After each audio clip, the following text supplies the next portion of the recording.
Hello my friends, I'm sorry for not posting much videos, but you know how it is. I only post things on this channel when I have something to show you.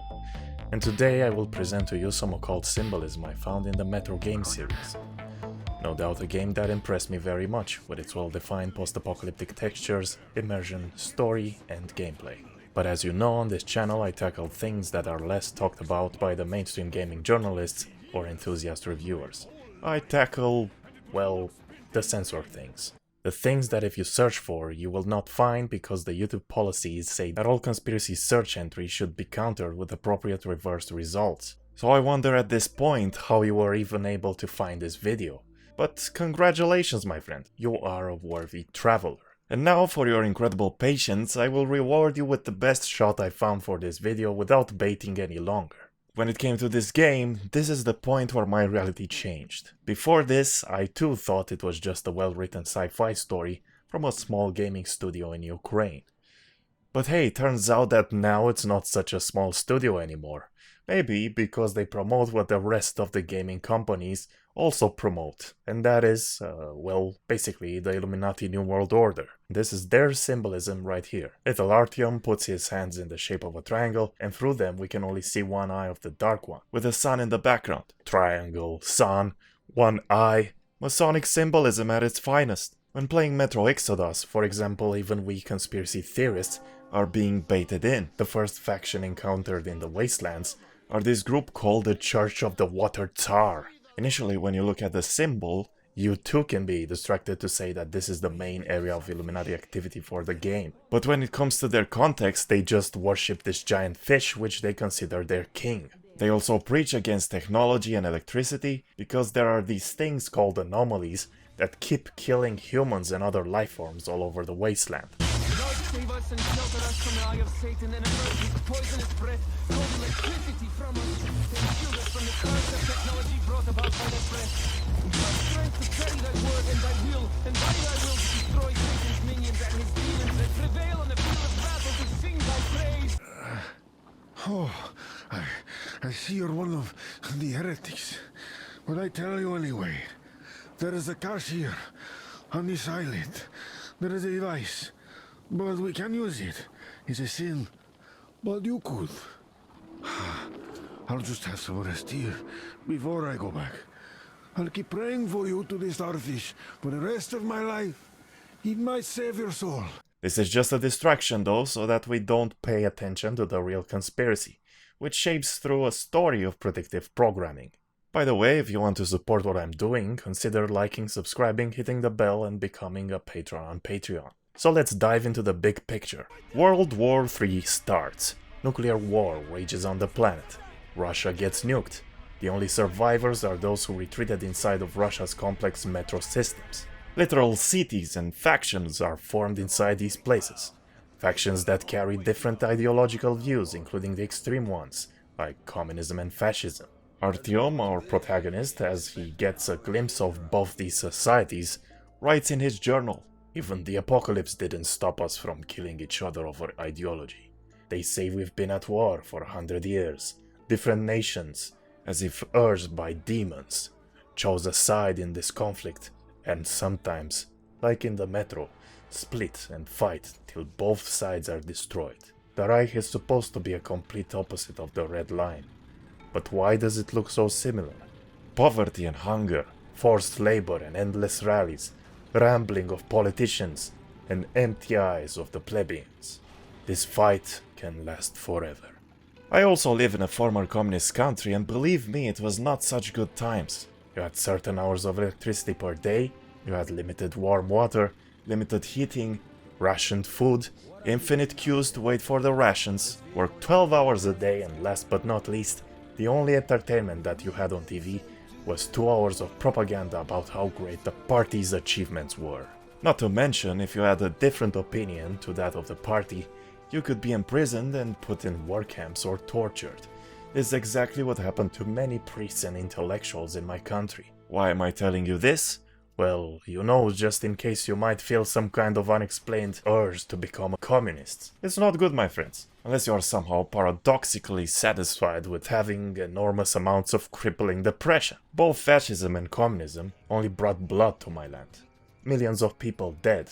So I recommend to not revive these ideologies because our next war could have the result portrayed in this game.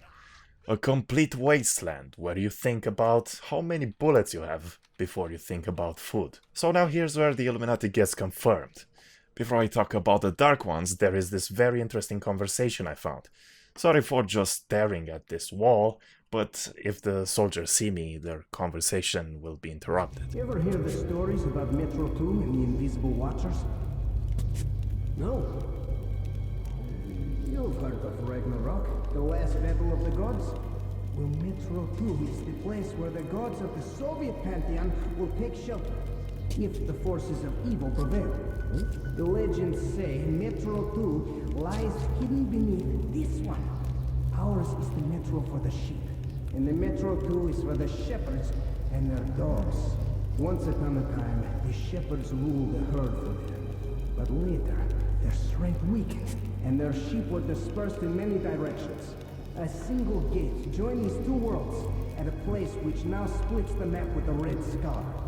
But something happened, and the gate to Metro 2 was shut down forever.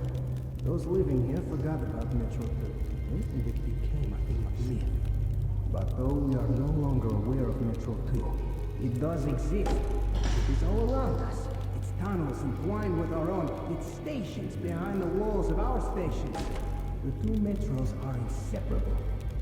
And those who believe that the shepherds could not abandon their herd say that they watch over us still, directing our every step, but do not show themselves to us. And that is what faith in the Invisible Watchers is. But why they do not wish people to know about them? Here's simple. Sheep are safe, for they turned down their shepherds in a time of weakness. And ever since Metro 2 is separated from our world, the shepherds have evolved in a different way. They are no longer human, but creatures of a higher order, whose logic is not understandable for us. They have the power to change everything, even to return the lost beautiful world of us. But because we rebelled against them, they do not take part in our destiny anymore. However, they exist everywhere and are all-knowing and all-seeing. Only after we repent our sins will they reveal themselves and offer their help. And salvation will come. That's what is said by the people who believe in the Invisible Watchers. Interesting legend. So who are these Invisible Watchers? Well, not so much is said of them in the game, apart from this conversation apparently. But later on we discover that D6, a desolate top-secret government military facility, is Metro 2, and from here Artyom must aid his companions in finding and arming the missile-launching facilities outside Moscow, necessary to strike at the Dark Ones. Interesting how this legend is similar to Christian beliefs and God. Just replace Shepherd with God and Metro with World. One would say that this could just be a parody, but I think it's more than that. And I can stretch on to say that actually it could be reality. So who is Satan in this story then?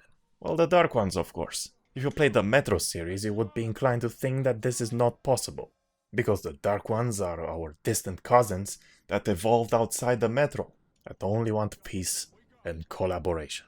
You are indeed entitled to think that, because that's how the lore depicts them. But I'm here to say that the lore is deceiving you and trying to program some ideas in your mind, like the Dark Ones being good. By the way, I did not have these thoughts until I saw this scene. Yes, Illuminati Masters, please show me the way. According to lore, the Dark Ones did not intend to kill humans, but their very presence and psychic influence drove the humans mad, and they subsequently killed each other. This is what we see in the scenes that show the first contact of the Dark Ones with the Metro. But we also know that the Dark Ones have very advanced telepathic powers, and by using these powers they are able to create realistic illusions by manipulating the mind of their target. Sounds very family friendly. I would say that they actually created those illusions on purpose. What if the Dark Ones mask as good, but they are actually evil? I don't find this possibility far-fetched.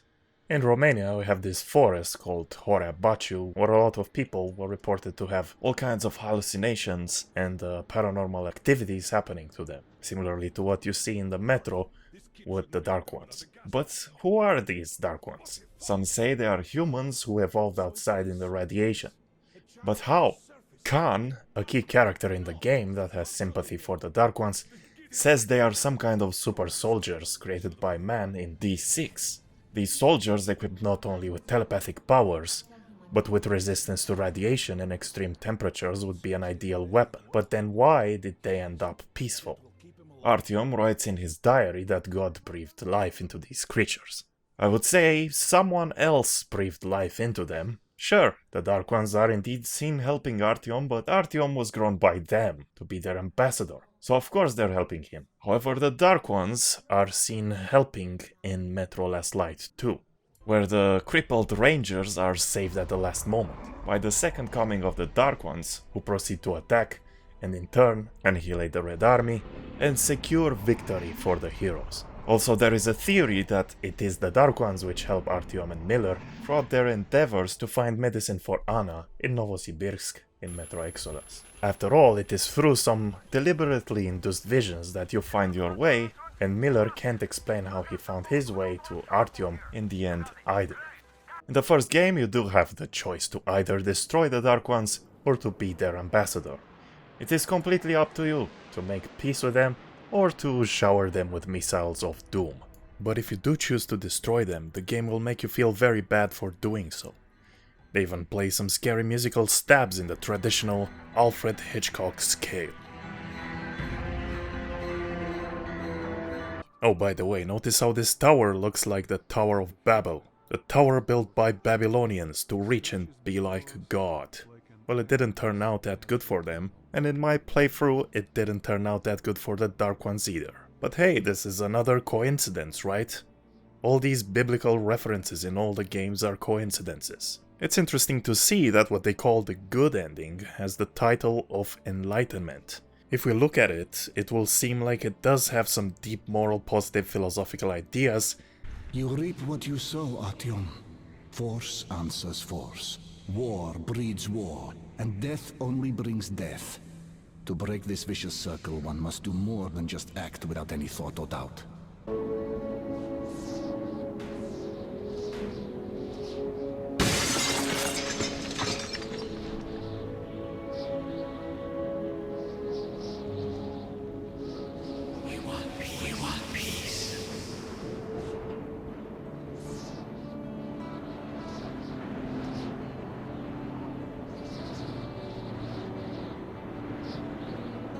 H.G. Wells once wrote, "If we don't end wars, wars will end us."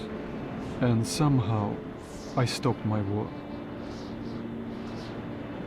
At the time, I couldn't say what had made me spare the Dark Ones, but I came to realize that the strange visions that haunted my journey were their attempts to reach out to us. I don't know if I was the first to communicate with them, but I will not be the last. And the future, our future, stretches before us like an endless metro tunnel. But I don't know, something doesn't sit right with me. Especially if the creatures shown here are exactly what I have suspected to be the enemy in my previous videos. The black goo, the all-seeing eye, the hive mind, and even these black cubes that I see their world made out of. It's all symbolism that we talk about in the conspiracy theory community. The cube of Saturn, self-replicating nanobots, demons made out of black goo. We hear good words being said, but what about what we see? Even here, how we go from the Dark One's black eyes through the tower, then to us. Maybe this has some hidden meaning.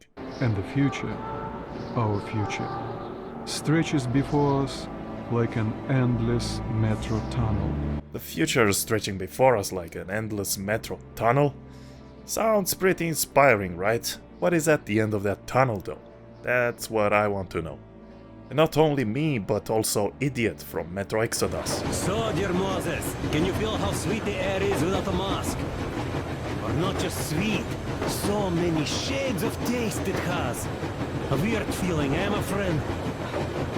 I remember you telling me how you took your mask off atop a Stonkino tower. When you homed those missiles in on the Dark Ones, was the air bitter then? Who knows though? Had you not launched those missiles, you'd probably never have climbed that building or received that signal. Life is weird, huh? One random event drags another with it, like links in a chain. And you are pulling that chain out of a deep, dark well. The links emerge from the dark water. And what link is in that bucket that's on the end of the chain? That's a mystery. That's what I often think about when facing a choice. You can't drop the chain either. You always have to drink from that bucket. Well, bottoms up, I suppose. So, how does it feel to be the Moses who yanked on this particular chain? Is it dumb to think about such things when all I ever did in life was carry out orders? Well, I'm not called idiot for nothing. Still, I would like to know what's on the end of your chain. This symmetry appears again in the next game, where we can see this endless tunnel reaching to a place of light. But I can't trust this. Would you trust an MK Ultra Project Master haunting you with visions all the time to make you believe a certain thing? Even the little dark one that we help, he is like an Antichrist figure. Why? Because he leads us to the gate to open it and unleash the dormant Dark One's army.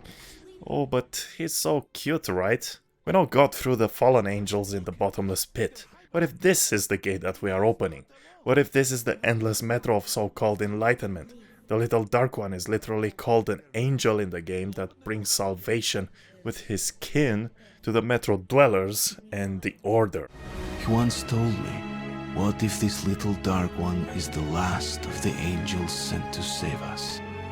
The fact that the little one came back and brought his kin, maybe that was the pardon and salvation. For me, for the Order, for all of us in the Metro. The last light of hope in this kingdom of darkness. It will be better for everyone if we go away or two. But one day we'll come back. I'll be big then. Goodbye, my friend. The last light of hope in this kingdom of darkness. Why are we even called the Order? Why aren't we called something else that doesn't synchronize with Masonic New World Order? I don't know, my friends, but I get the feeling that it's actually the other way around. Once we open the gate, they will bring the kingdom of darkness into our world. You know that even the Nazis believed in something called the Black Sun. The Dark One is very good at masking as light in recent times. It's all sides of the same coin, whether it's communism or fascism or a video game claiming to be against those ideologies, but brainwashing us to accept the demons of the future, which will come in with their totalitarianism. What, do you think an advanced form of life like the Dark Ones will just let humans do their thing? After all, humans are such unstable, unintelligent beings, right? Humans are a plague, a cancer to the earth, and with a history of never-ending wars. So of course they will try to contain us somehow, so say goodbye to free will. Humans will no longer be the shapers of their own destinies. That is the risk being taken when we allow the Dark Ones to live. And maybe they are already amongst us, in the real world, right now. They are among us now. In the future, our future, stretches before us like an endless metro tunnel. We are being told we are bad all the time, kept in guilt to the point where we seek out a solution. And that solution will be transhumanism. To no longer discriminate or hurt the planet, upload your mind in cyberspace, where reality is limitless. There's no race, no gender, Dark Ones have no balls by the way, and we will communicate telepathically. But I would say this though, with the rampant censorship of what they consider as hateful, imagine uploading your consciousness to a world where certain thoughts would be automatically banned, so you wouldn't be able to have them in the first place. 1984 reloaded, perhaps 2084. Think about it, every time we plug into a free service, we let go of some of our freedoms.